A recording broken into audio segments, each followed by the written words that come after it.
Hey, this is Matt with Let's Talk Music. I'm here with Joey from the band Harmless Habit. It just so happens that Joey is from Columbus, Ohio, the Gahanna area, just like, Let's Talk Music. We're from Columbus, Ohio. How we doing, buddy? I'm doing great. How you doing, Matt? I am doing great. Nice to talk to you. Thank you for being on. Of course, pleasure to be here. So let's talk about your new single, Lights Out. Sure. Um, it was definitely, it's kind of, oh, it's upbeat and I've really dug the energy from it. And, I'm guessing that the meaning behind that is about a promiscuous girl of some sort. Yeah. It's kind of it was the original idea was kind of formulated. The plot centered around a girl who kind of is trapped in the kind of like throes of promiscuity, and like even though it is a hard life, it's not necessarily easy. It She gets some kind of satisfaction from it. It fills the voids that kind of lifestyle is left. Um, and it kind of like a perpetuating cycle. Gotcha. Now, is this some like from experience of somebody you knew, or is it just Not necessarily, no. okay? So, and your producer, Taylor Larson, Yeah, how was he to work with? Taylor's an interesting creature. He really is. So we got hooked up with Taylor um, around uh, first, second quarter 2020. So my brother is the director of artist relations for Telefunk and Microphones, and so he has all these relationships with a bunch of different people in different facets of the industry. Mm-hmm. And since, as I'm sure I'm not the first one to tell you that COVID decimated the music industry Oh for yeah, a very long time. And when COVID first started, we were just getting on our feet right. as a band, really like starting to just figure it out.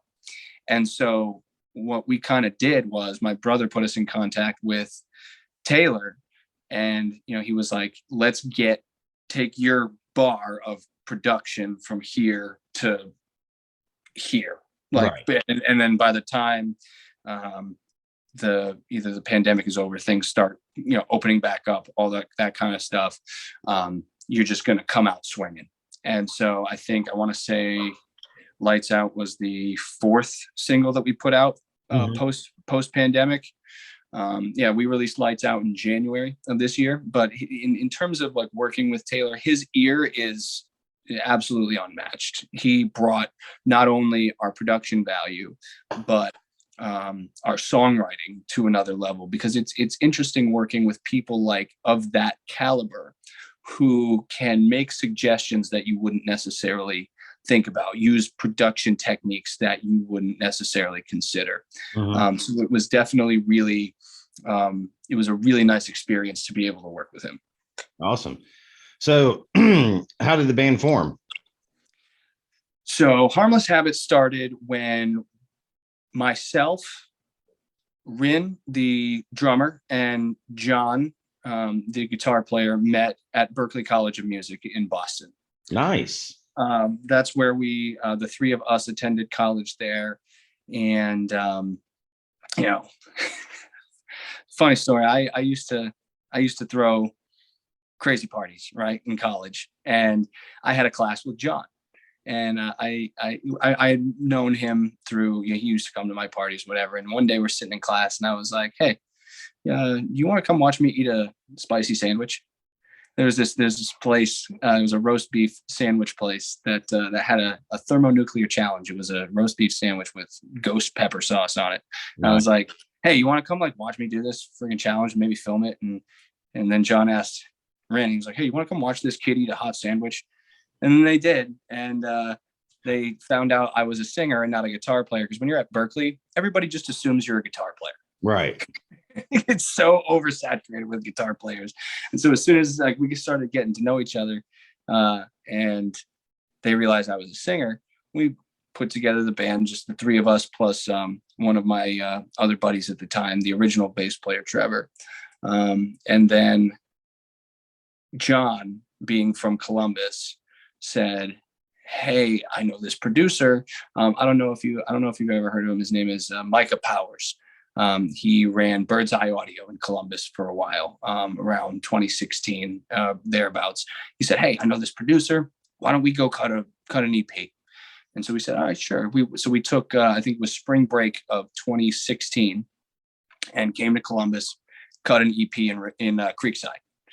Mm-hmm. And it's that old church building that, or I think it was it was either a church or some kind of school tucked away there in Creekside that he had space rented out to as a studio. So we're sitting there in the studio, and two of John's friends, Cooper Bourne and Nick Fratiani, were present while we were recording it. Our original bass player at the time had already left, and so we were like, we need somebody to play bass. Hey Nick, you want to play bass on this? Yeah, sure. And then Cooper just joined in, and they just joined the group from being present in a recording session. Wow. And from there, we finished college and just decided to relocate to Columbus because the scene was exponentially better than it is in Boston. Mm-hmm. Yeah, I mean, there's a lot of great bands that came out of Boston, but I mean, Ohio has produced a lot of good music, a lot of good artists. And I mean, as well as I do, Columbus is a good metal town. It is. Yeah. And I mean, some great venues to play in. Have you guys played any shows out here? Oh yeah. So we've been operating out of Columbus since 2017. Mm-hmm. And most recently we opened for the Lonely Ones at the Newport, and then we went with Steel Panther to Cincinnati and Pittsburgh. But then we've played anywhere from the Big Room Bar to the Basement, A&R. Mm-hmm. We had the pleasure of opening for Starset at Express, now Kemba Live. Right. Back when it was Express. And so we've really played venues big and small and everything in between around the town. And what's cool about it is that most venues around town are all ages. One of the hardest thing about performing in Boston when we were all 19, 20, 21, 22 was that a lot of the venues there were 21 plus. They were bars. They were, and they almost exclusively had either arenas or bars. Mm-hmm.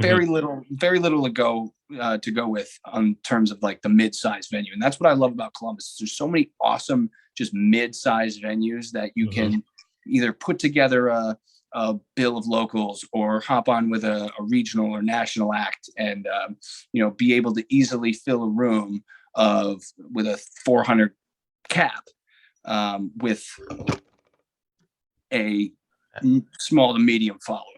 Right. Yeah. I actually have a live interview set up at the Basement here next month. Got one at the King of Clubs. Have you been there? Yes. I love that place. Good food. And I mean, the prices aren't bad. I did an interview there with South of Eden. Oh yeah. Yeah. That we share a bass player. Oh, really? Yeah. I did not know that. That's cool. Yes. Nick was with us, and he still is with us, but he plays in South of Eden also. Yeah. Nick's funny. I actually did they were supporting Boba Flex out at that place that was out there in Hebron. I can't remember. They tore it down anyways. It just so happened the guy's like, hey, we're in a band, you want to talk to us? I'm like, sure. And Boba Flex was actually my first live interview. So, talked with them, and Nick was quite the character. He is. So, but yeah, that show that you're talking about at the Newport, the Lonely Ones, I was actually supposed to come and interview Jimmy, and I had forgotten about my cousin's wedding. And yeah, so I actually had to cancel that, which I was so pissed off because I seen the video of Sean coming out and then playing Barry Moon with the guns on. I was like, oh man. It was a killer show, man. Yeah. So, any plans for a new EP yet, or? So we're currently, we've got a couple songs in the bank, and we're currently recording with a producer by the name of Unis at Black Moon Recordings here in town. Mm-hmm. At the moment, we do have a few songs left that we recorded with Taylor that we're still going to be putting out up. So we've noticed that, the model of how to release music in the industry is changing so fast, right? Right. And so, like, when Harmless Habit first started, we put out 2 EPs. We put out the Underclass EP and the Frontier EP, 2016 and 2018, right? But we've noticed that now, especially with the evolution of things like TikTok, right? People's attention spans are so small. Yeah. And so we just find it a little bit better. I don't know if better is the right word, but more beneficial to just put out singles at a time. Right. So it's more cost effective. It allows people to, instead of being like, here's a selection of works that you can decide what you like from. We're like, hey, no, this is what you're paying attention to right now. Right. And so we have a few singles that we're going to be releasing throughout the course of the rest of the year, as well as some new producers that we're going to be working with, because we're always looking to expand our relationships with whoever it is in the music industry. But as of right now, the next single that we're going to be releasing is called Swing Low. Mm-hmm. That can be expected anywhere from I believe we're going to be looking at about the beginning of June for that one. Okay. All right. Yeah. So, I mean, are you guys going to be hitting Columbus anytime soon to play again, or? Yes, as a matter of fact, the next gig that we're going to be playing is a headliner at a place called Double Happiness. I don't know if you've ever been there. I don't think so. It sounds like a Chinese restaurant, but it's actually a venue. That or a strip club, Or strip club, Double Happiness. Yeah, it's a tiny place, like 150 cap venue. But we're going to be playing there with Brave Lake and Noise Control, I believe. But that's going to be it's going to be a headlining show there on June 7th. Okay. Yeah. Well, hell, man, I might have to hit Tom up and see if maybe we can set up a live one. Oh, that would be great.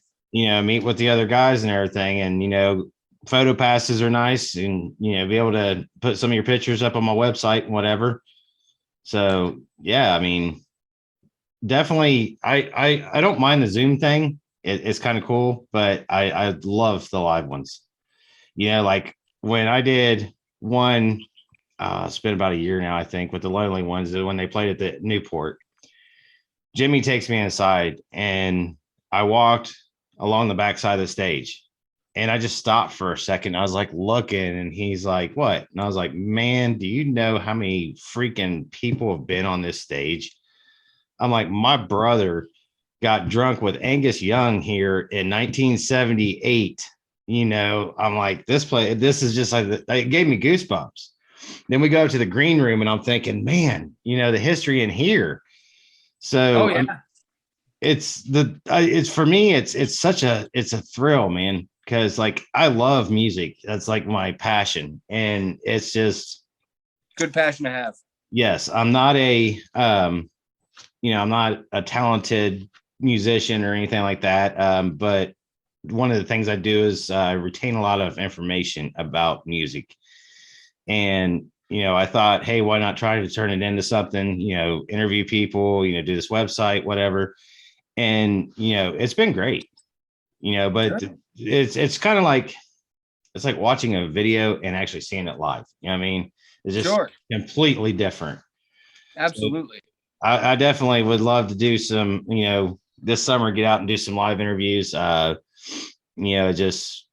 setting it up, Hey man, I mean, you're doing something right, and you're already ahead of the curve for sure, because like, instead of, you're actually taking the time to either, like, if it's not live, do like a Zoom thing, which is great, because I feel like a lot of places just do the cookie cutter, like, send a band a questionnaire, like, here, fill this out, and just answer all the same questions every time, so to be able to just to take the time and the effort to actually reach out and be like, hey, let's have a real conversation. It's awesome. You're, because not everybody's willing to take that extra step, Right.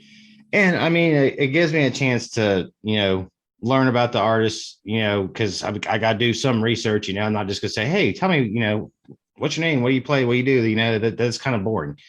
Yeah. So, it helps to bring something to the table that, hey, I know about you. I've listened to your music, and one of the things I've noticed is a lot of these independent artists that I do, their music is more real.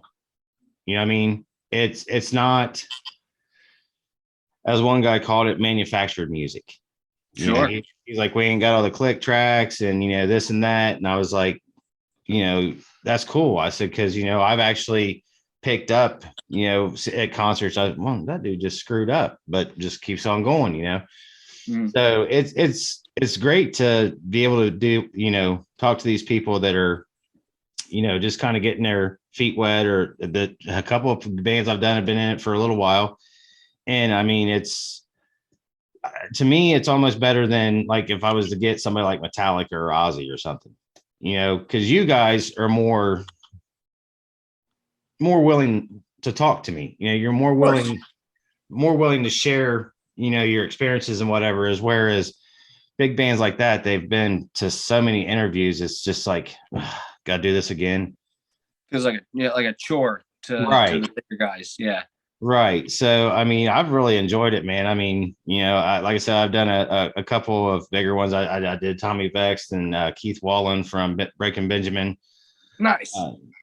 And, both very, very good interviews, great guys, so it's been fun, man. It's been a blast. And, I just, like I said, I've basically kind of, that's where I'm looking for, come into a whole different type of music that I didn't know was out there. Hey man, yeah, that's awesome. I mean, you're clearly doing something right, because if you're enjoying it, yeah, that's all that really matters. Mm-hmm. And you're learning, expanding your horizons. That's the way, that's what music's all about, man, is to like bring people together and like, just everybody, like make people happy, Right. whether that be doing, interviews as somebody who appreciates music, having, artists on who appreciate being interviewed, being Mm-hmm. just talking about giving people like myself and Harmless Habit a platform to talk about what we're about. And it's all about sharing that love, the passion of the art. Right. Yeah. Yeah. And I mean, uh, I got actually on my website, it's rockmusicandmore.com. I got a page that says press releases. Well, and then at the top, it's, in caps, it says, for publicist only. That allows them to fill out this little form and submit, press releases that they came out with, because they were constantly sending them to my phone. And I'm like, I'd forget or whatever. So I'm like, hey, you guys got free reign here. Just load them up. And, I believe it was yesterday that I loaded your guys'. Yep. So you're on there, and then, gonna be on YouTube too. So, I mean, and I feel like, if I can just get, you know, 20, 30 new fans for you, that's an accomplishment. Oh, absolutely, man. We appreciate absolutely any support that we can get, man.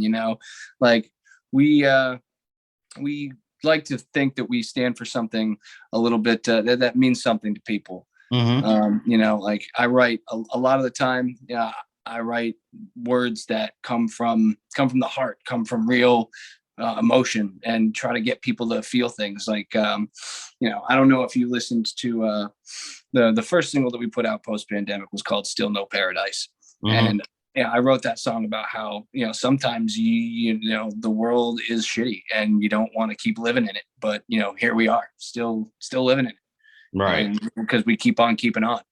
And Yep. to quote Joe Dirt. Yeah. Well, I mean, honestly, I had an interview before you with another band, and I asked the guy the meaning behind his their new single, and he was telling me that it was written about his father being killed in a motorcycle accident. And like, I thought, when he was done kind of explaining it, I was like, wow, man, I really appreciate you sharing that with me.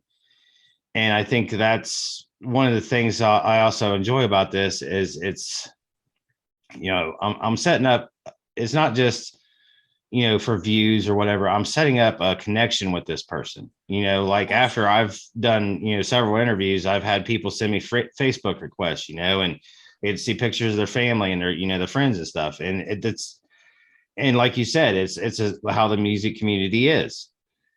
And, that song, when I listened to it, I knew it kind of had something to that effect, but I didn't know what. And then when I asked him, and I was blown away, like, wow, man, I'm really sorry. And, it was great. I mean, the guy was awesome. Of course. I mean, like, that's kind of cool, in that,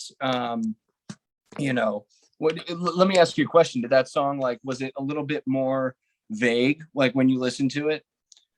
No, it was like in terms of like, it didn't specifically say like, you know, anything to the effect of my father was killed in a motorcycle. right. No, it probably, did not. probably filled with more like metaphors and things like that. Yes, it was more emotion than anything. Sure.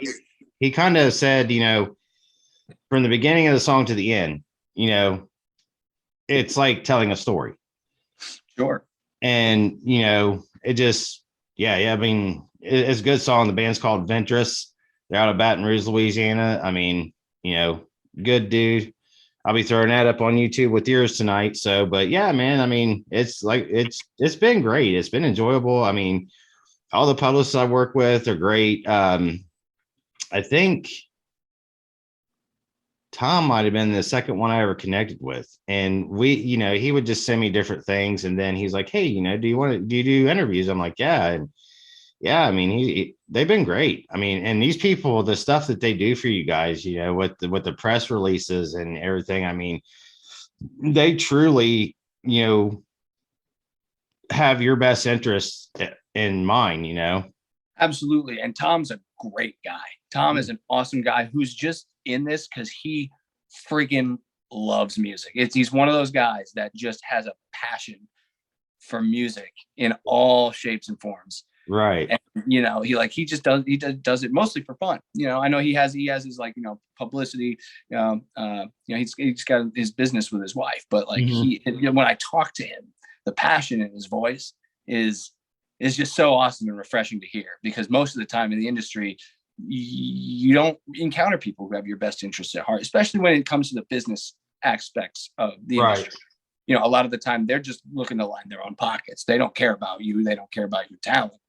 They just want to line their pockets. But to encounter, people like you, people like Tom, people like other local bands in the Columbus community, who are just in it for the love of the music itself and the community that surrounds it, is just so refreshing. And that's part of the reason why I love Columbus so much, is because like there's not a lot of places left in the country that are like that.